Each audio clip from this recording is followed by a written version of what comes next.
The day I moved into the small house nestled on the edge of dense woods, I felt an overwhelming sense of peace. It was a quaint, solitary place, far removed from the constant noise and chaos of the city. My friends questioned my decision to live alone in such an isolated spot, but I craved the solitude. The house, with its creaky wooden floors and large looming windows, seemed like an escape, a sanctuary from the world outside. I remember laughing off the rumors about the house's history. Locals whispered about previous occupants who had left abruptly, leaving behind a trail of unanswered questions. They spoke of strange occurrences and unexplained incidents, but to me, they were just stories, nothing more than small-town superstitions. Settling into the house was an uneventful affair. My days were filled with unpacking, arranging, and making the place feel like home. I savored the stillness of the evenings, the way the trees rustled gently in the wind, and the clear, star-filled skies. It was exactly what I needed, a place to be alone with my thoughts, away from the prying eyes of the world. But that sense of peace didn't last long. It was shattered the first night I heard my own voice calling me from outside my window. The first time it happened, I was drifting into sleep, the kind of half-awake state where reality blurs with dreams. I heard it faintly, a whisper carrying through the night air. Samantha, Samantha. It was my voice, unmistakably mine, but laced with a desperation I couldn't place. I bolted upright, my heart pounding, and rushed to the window. Peering into the darkness, I found nothing but the still, silent woods. I convinced myself it was just a trick of the mind, a dream fragment that had slipped through the veil of sleep. But the following night, it happened again. This time, more insistent, more real. Samantha, please, my own voice, calling me from the darkness outside. I tried to rationalize it. Maybe it was a prank, someone mimicking my voice to scare me. But that theory crumbled quickly. I was too isolated, and who would go to such lengths? The voice became a nightly occurrence, each call more pleading than the last. I tried to ignore it, to drown it out with music, but it seeped through, persistent and unyielding. It was as if the night itself was speaking to me in my own voice. Driven by a mix of fear and curiosity, I started researching the history of the house. Local archives and online forums painted a grim picture. Stories of past residents who had reportedly heard their own voices, tales of unexplained disappearances, and hushed rumors of something sinister lurking in the woods. It all seemed like folklore, but the coincidences were too many to dismiss. One night, determined to find some proof, I set up a recorder by the window. When the voice came, pleading and clear, I captured it all. But upon playback, there was only silence, as if the voice was meant for my ears alone.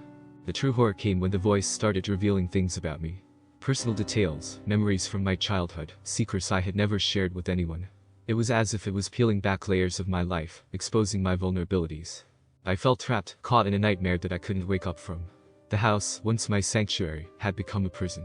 I was haunted not by ghosts or spirits, but by my own voice, an echo that knew too much, that held a grip on my reality I couldn't escape.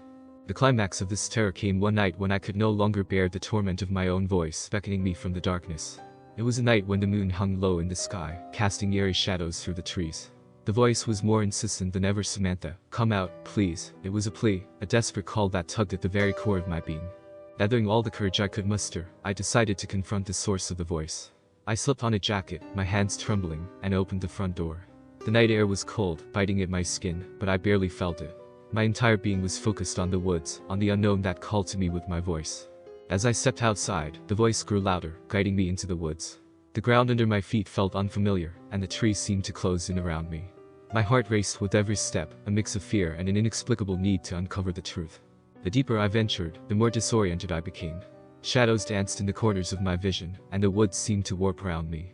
I saw flashes of my past, moments of my life playing out like specters in the night. It was as if the woods were a mirror to my soul, reflecting everything I was, everything I feared. Finally, the voice led me to a clearing I had never seen before. In the center stood an old, decrepit mirror, its surface fogged and cracked. But what I saw in the reflection wasn't my own image. It was me, but distorted, ghostly, a version of myself trapped in the glass. The reflection moved independently, its eyes filled with sorrow and fear. It reached out towards me, its mouth moving silently. I could feel its desperation, its plea for help, as if it were trapped in a world parallel to my own. Horrified, I stumbled back, the realization hitting me like a physical blow. This wasn't just a voice, it was a part of me, a reflection of my deepest fears and insecurities, manifesting in the most terrifying way possible. I ran back to the house, the voice still echoing in my ears. The woods seemed to mock me with every step, the trees whispering secrets I no longer wanted to know. I locked myself inside, my breath ragged, my mind reeling from the encounter. That night marked the turning point of my story, the moment when the voice became more than just a haunting echo. It had shown me a glimpse of something inexplicable, a boundary between realities that I had unwittingly crossed. In the days that followed, the weight of what I had experienced hung over me like a dark cloud. I was trapped in a state of constant vigilance, jumping at the slightest noise, the briefest shadow. The house felt smaller, the walls closing in on me, a reminder of the night I had peered into another realm. The voice continued to call out to me every night, but I no longer had the courage to confront it. Instead, I lay in bed, covers pulled up to my chin, listening to the haunting melody of my own voice drifting through the window. It spoke of sadness, of longing, of a trapped existence that mirrored my own. The isolation I once cherished now became my prison. I was cut off from the world, unable to share my burden with anyone. Who would believe such a story? A voice from the woods, a reflection not my own. I feared they would think me mad, a victim of my own imagination. But the truth was, I was afraid. Afraid of the voice, afraid of what it represented. It was a manifestation of my innermost fears, a reminder of the fragility of my own mind. It was as if the house, the woods, the very air around me were imbued with a presence that watched, that waited, that whispered secrets in the night. As the days passed, the voice became a constant companion, a spectral presence that lingered at the edges of my consciousness.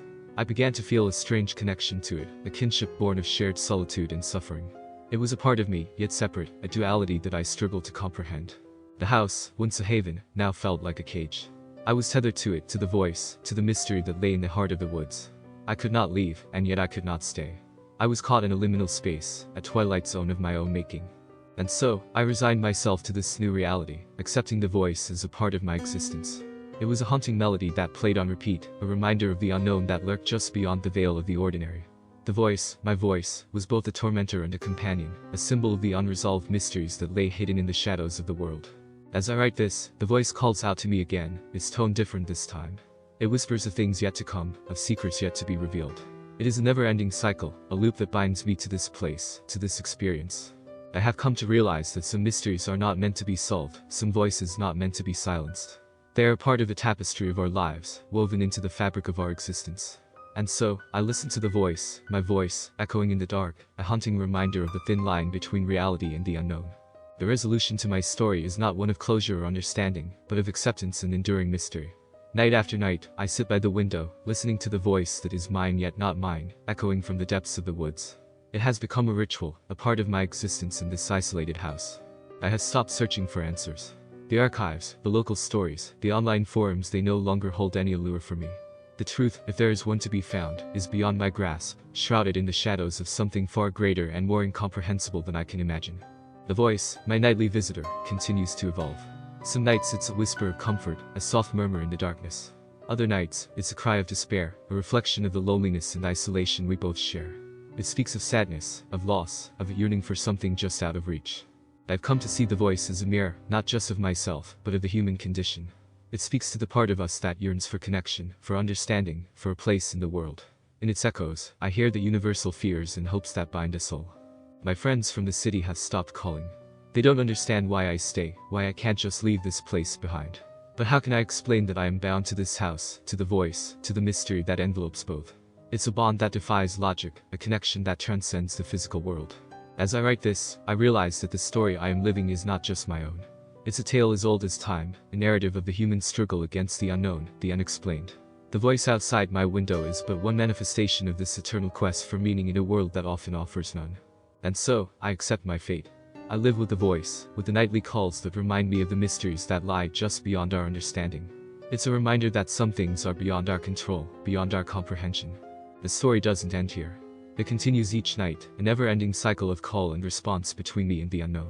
I no longer seek to solve the mystery, instead, I embrace it. For in the voice, in its haunting echoes, I have found a strange kind of companionship, a connection to something far greater than myself.